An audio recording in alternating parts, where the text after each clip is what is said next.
Então acho que podemos começar, né? Então boa tarde a todos. Estamos aqui começando a segunda aula do nosso curso de filosofia. Eu queria, antes de tudo, avisar o seguinte: eu recebi alguns dos exercícios de necrológico que eu tinha pedido. Em geral estão muito bons, mas eles têm que ser feitos exatamente de acordo com aquilo que eu expliquei, senão não vai funcionar. Mais tarde vocês vão entender por que tem que ser assim. Tem que ser uma terceira pessoa escrevendo a seu respeito para uma outra pessoa ainda. Quer dizer, não é para você fazer na primeira pessoa. Teve uma aqui, até digo de quem é para ele poder identificar, é o Tiago. O Tiago escreveu muito bom, mas ele escreveu na primeira pessoa. Então, isso não vai funcionar, não é assim que funciona. Né? Tem que ser, vamos dizer, aquela imagem que o conjunto da sua vida transmite para uma terceira pessoa depois que você morreu. Um pouco baseado no verso do Stéphane Mallarmé, tel qu'en lui-même enfant, l'éternité l'échange. Quer dizer, a eternidade o transforma, enfim, naquilo que ele era. Quer dizer, a forma fechada da sua vida, tal como ela pode ser vista, não por Deus, evidentemente, mas por um outro ser humano. Tá certo? Então, a sua vida, como ela fechou, acabou, ela adquiriu uma forma. Essa forma permite distinguir o que nela era acidental e passageiro e o que é estável e definitivo e que pode, portanto, ser legado para as próximas gerações. E esta ideia. E você tem que supor, então, que você se realizou durante a vida. Quer dizer, você realizou os seus sonhos e ambições mais altos e a sua vida, então, adquiriu um formato que é aquele que você desejaria realmente transmitir a outras pessoas. Quer dizer, o exemplo que você quer passar. Mas isso você tem que fazer um esforço para conceber como é que isso vai ser visto de fora, por uma outra pessoa. Então tem que ser escrito como se fosse uma terceira pessoa falando a seu respeito. Tem que ser breve, porque se for muito comprido você vai se perder em detalhes que não interessam. Você tem que ir direto no ponto. Então, uma outra suposição que você pode fazer é que você é um repórter de jornal escrevendo um necrológio de um sujeito que acabou de morrer na véspera. Tá certo? As primeiras vezes que eu fiz esse exercício, que eu fiz para um grupo de alunos do Paraná, isso faz muitos anos, acho que vai fazer mais de 10 anos que eu adotei isso, era esse o artifício que nós usávamos. Você é um repórter da seção de necrológios do jornal e morreu o cidadão e você vai escrever o necrológio dele. Mas depois eu mudei isto porque o necrológio publicado no jornal pressupõe que seja uma pessoa famosa. E isso introduz um viés. Isso já, de certo modo, força o aluno a conceber a sua vida como se fosse a vida de uma pessoa famosa. E não é disso que eu estou falando. Você pode ter vamos dizer, realizado as suas ambições mais altas sem que isso te torne famoso. Não é isso? Suponha que o sujeito queira ser, por exemplo, um monge trapista sem os talentos literários de Thomas Merton, né? Nem por isso deixará de ser uma pessoa notável, mas não se tornará conhecida. Né? Então, por isso é que eu mudei. Disse, não é um repórter escrevendo, é apenas uma terceira pessoa, uma pessoa que te conhece. Né? Então, esse exercício não é para mim e não é para o curso. Esse exercício é para você mesmo. Se você fizer para mim, não vai funcionar. Você tem que fazer para você mesmo e, portanto, tem que ser uma coisa verdadeira e sincera. É isso? E é a imagem do que você quer ser quando crescer e depois de crescer, né? A imagem do que você quer ter sido depois de morrer. Isto vai servir para você como uma espécie de baliza ao longo da vida. Quer dizer, você vai medir, né, os seus objetivos e a situação real que você está enfrentando. A nossa vida é sempre uma equação entre o que nós queremos ser e os instrumentos e os obstáculos que o mundo coloca para nós.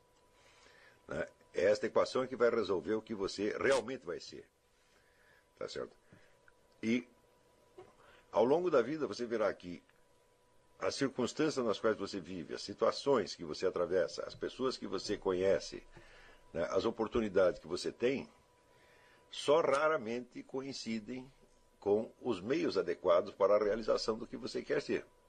Quer dizer, o mundo não foi moldado para você, ele é um mundo só para todo mundo. Né? Ninguém tem controle total, né, do que acontece. Então você vai ter que fazer sempre novos arranjos e acordos, tá certo, entre o que é desejável e o que é possível. Tá certo? Mas esses arranjos têm que ser conduzidos de tal modo que no final o desejável prevaleça de algum modo, pelo menos em 51%. Não é isso? Esse exercício também se inspira, ele se inspira em várias coisas. Uma dessas é esse verso de Mallarmé que eu citei, e a outra é a frase do Alfred de Vigny, que dizia que uma grande vida é um sonho de juventude realizado na idade madura. Tá certo? Sonhos de juventude todo mundo tem, tá certo? Mas por não ter se colocado esse sonho claramente para si mesmo, você não consegue transformar num projeto operacional. E não transformando num projeto,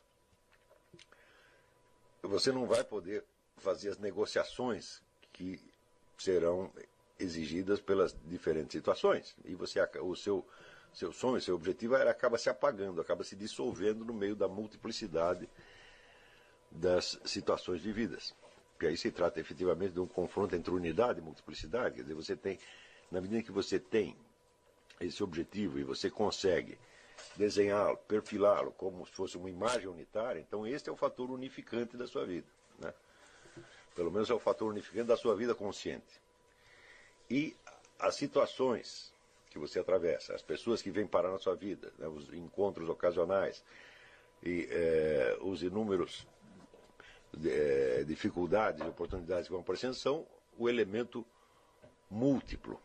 Né? Então você está permanentemente forçando para restaurar a unidade da sua vida. E a situação está forçando o tempo todo para dissolvê-la, de algum modo. A não ser naqueles casos excepcionais em que as circunstâncias concorrem para a realização do indivíduo. Mas isso realmente raro. Né? Em geral, elas nem concorrem e nem atrapalham. Em geral, elas fazem um meio a meio. Tá certo? E não é de se excluir também que os próprios fatores que lhe parecem adversos num certo momento possam ser usados e retrabalhados, né? No sentido de restaurar dialeticamente a unidade do trajeto percorrido. Né? Existe na vida do Viktor Frankl aquele famoso episódio em que ele não sabia se saía da Alemanha para ir estudar nos Estados Unidos, era o que ele queria fazer, ou se ele ficava com os pais dele que estavam muito velhinhos. E nesse ínterim houve uma... Eu não lembro se ele encontrou uma igreja em demolição, ou se tinha caído uma bomba na igreja, não lembro exatamente o detalhe, mas a igreja numa sinagoga. E ele no chão viu uma pedra, tinha caído da sinagoga, e na pedra estava gravado o mandamento honrar pai e mãe. E ele entendeu aquilo como uma mensagem de Deus para que ele ficasse com os pais. Ué, ele ficando com os pais, foi ele mais pai, todo mundo, para o campo de concentração. Então, poderia parecer que dentro do projeto de vida dele,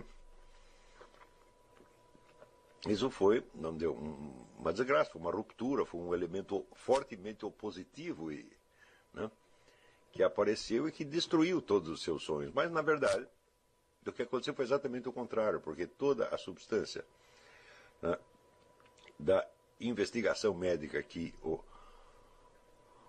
Viktor Frankl, a que ele se dedicaria pelo resto da sua vida, foi dada pela experiência que ele teve no campo de concentração. Né, e justamente, e a pergunta dele, que a pergunta que ele fez e que orientou essa investigação, esse estudo, repetia de algum modo a mesma experiência que ele estava vivendo, porque era a pergunta: por que algumas pessoas resistiam bem a experiência do campo de concentração e saíam até fortalecidas. E outras pessoas, né, desabavam, eram totalmente destruídas. E essa foi a pergunta. Por que a situação, se a situação é a mesma para todos nós, por que um reage de uma maneira e outro reage de outra maneira? Essa pergunta pode ser transposta, né, transformada, quer dizer, algebricamente numa outra, que é porque em alguns indivíduos o fator unificante prevalece e em outros o fator dispersante é o que acaba ganhando. Não é isso?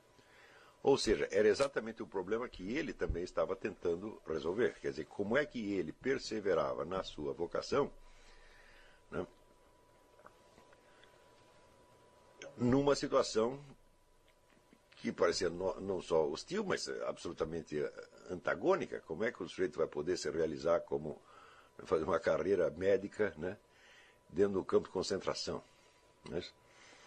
A carreira de cientista, de acadêmico dentro do campo de concentração seria impossível, mas na verdade o que parecia o seu mais oposto, mais hostil, acabou não só ajudando, como dando a inspiração para ele. Então, isso aí mostra que se você estiver firmemente disposto a ser quem você quer ser, e se você não ficar contando sempre com circunstâncias favoráveis, mas você aceitar de bom coração as circunstâncias desfavoráveis e tentar sempre integrá-las, negociar com elas, não brigar, tá, né?